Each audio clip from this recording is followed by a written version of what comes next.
চিরঞ্জীব ভালোবাসা সামান্য স্পর্শ, বাংলা ভাষার উচ্চারণে আবিশ্বের কবিদের কবিতা পাঠ। এই কবিতা পাঠ আজ আমি করব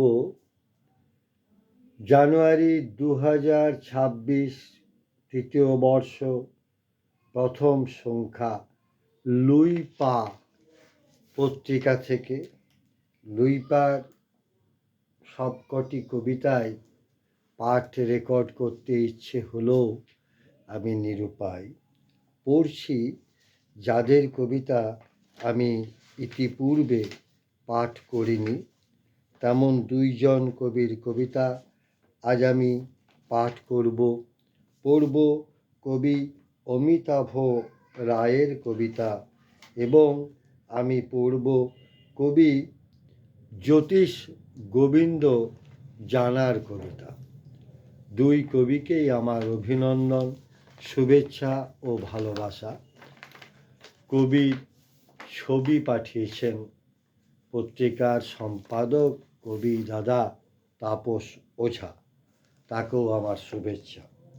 পড়ছি অমিতাভ রায়ের কবিতা সুগন্ধ। আমি একবার নদীতে ভেসে গেছিলাম, একা একা, সম্পূর্ণ নিঃশব্দে।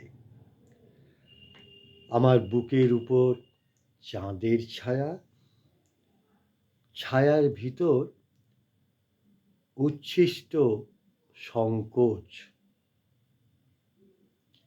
আমি সেই দিন প্রথম জানলাম রাতেও সুগন্ধ মাখো গায়। পড়লাম কবি অমিতাভ রায়ের কবিতা সুগন্ধ। এরপর আমি পড়ব কবি জ্যোতিষ গোবিন্দ জানার কবিতা ভাবনা। ভাবনা জ্যোতিষ গোবিন্দ জানা। অন্ধকার জলে এত শব্দ কেন? ব্যাঙ আর জলচর কীট পতঙ্গেরা নিস্তব্ধ রাত্রির বুকে নিজেদের অস্তিত্ব জানায়। ছলাৎ ছলাৎ শব্দে কেন এত উদ্বেলিত মন? আকাশে যুবতী চাঁদ উকি দিচ্ছে লাজুক লাজুক শ্রাবণ মেঘের ফাঁকে। এইসব কত দেখব, কত ভাববো আর। সময় এগিয়ে চলে ক্রমাগত মৃত্যুর দিকে। এত এত মোহময় মুহূর্তকে ছেড়ে কে চাই মরিতে বলো অকারণ? দিগন্ত বিস্তৃত ওই সমুদ্রের জল,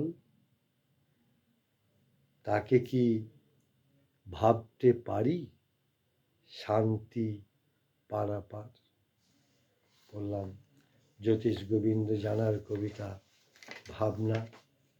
কবিদের জয় হোক, কবিতা আরও প্রচার প্রসার ও বিস্তার লাভ করুক।